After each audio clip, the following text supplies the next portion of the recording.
So I'm like, We're going to be looking at the page 37, the 19th century, the first half of the 19th century. We'll probably discuss very quickly industrialization, and then conservatism, liberalism, nationalism. These isms are very important.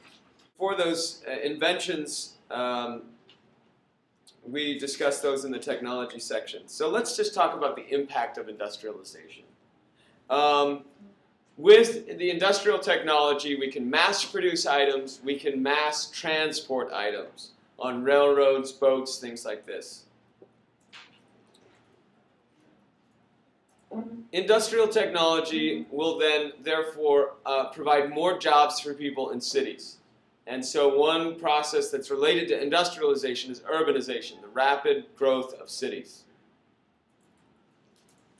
And as a result of this, cities are going to be very, very crowded and polluted, and there will be efforts to have public health laws and efforts to try to clean up cities by different campaigners. And as a result of industrial technology and new inventions, the mass production of items, there's going to be all sorts of wealth. And that wealth that will be produced is going to go to this industrial middle class.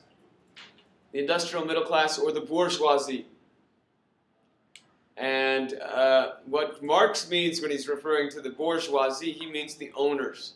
The owners of industry and the people that are financing that industry. So bankers and owners of these factories. This is the bourgeoisie. And so we see that the middle class will make a lot of wealth from industrialization. But this wealth does not mean that most people are necessarily better off. Now, peasants were poor in the countryside, and many peasants who moved to cities are now poor urban dwellers. They're poor workers. And so we'll now see a growing working class. And so the peasants, many of these peasants will move to cities and create this growing industrial working class. And Marx will call them the proletariat. And so one of the things that will be interesting about industrialization is that even though it's creating unprecedented amounts of wealth because of the mass production of items, that wealth is concentrated amongst these owners and the financiers.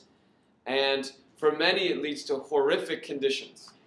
Many people are working in hot, crowded factories or in mines. Women and children working in mines in the early 19th century before laws are passed, humanitarian laws passed that limit how long children can work, where women can work, and in what conditions people can work. So women, of course, had new opportunities as a result of industrialization, but I'm not sure opportunity is the right word. Because of the movement to cities, women who historically had had a role in agriculture and in the cottage industry, working in their cottages, producing small things, many women began working, many working class women, these poor women, began working in factories. And their smaller fingers were often beneficial for working in these machines. Women, of course, got paid very poorly. Many women also, we see, with the urban population growing, we see an increase of prostitution in cities.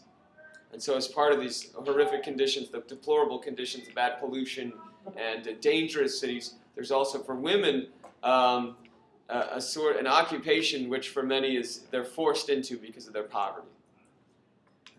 Now for middle class women, industrialization has a different effect. If you're part of that middle class, industrialization means for women that many of them don't have to work. Many middle-class women, instead, their ideal will be to spend more time raising their children. And so many middle-class women will be inspired by the Rousseau ideas of that separate domestic sphere of raising children and nurturing their children. And so we'll see that ideal role of the domestic woman. We'll see that in the middle class. Now, some of the laws that are passed in England to limit the horrific impact of industrialization, one of those laws is the Mines Act of 1842, which prevents women and children from working in mines. The 10 Hours Act of 1847 limits the number of hours that people can work to 10.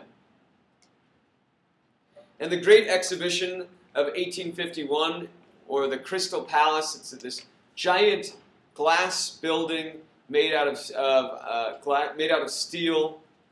And in this Great Exhibition will be all this new industrial technology. The building itself, with so much glass and so much steel, will be made with industrial machinery, and so it will represent the industrial age that Britain had pioneered. And so this Great Exhibition is sort of like the first World's Fair, where people from all over come to Britain and see their new technology and are impressed with what they see. And industrialization will spread to continental Europe after the Napoleonic Wars, so in the 19th century. And so France and other areas on the continent will be playing catch-up to British factories and British industry in the 19th century. But when industrialization does come to Europe, it often comes to places quite rapidly, especially in the north.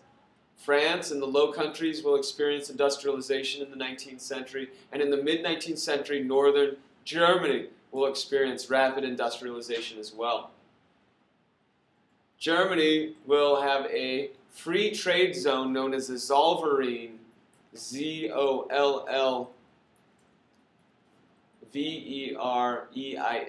Zollverein. And this will mean trade within Germany, within all these different German states, will be encouraged and will grow quite rapidly with industrialization. And so Germany will be an industrial power when it unifies in 1871. Now, all of these industrial changes, where people live, what people are doing, how much wealth different groups have, all of these industrial changes are going to have a big impact on ideas, on what people think, on how people think society should be structured.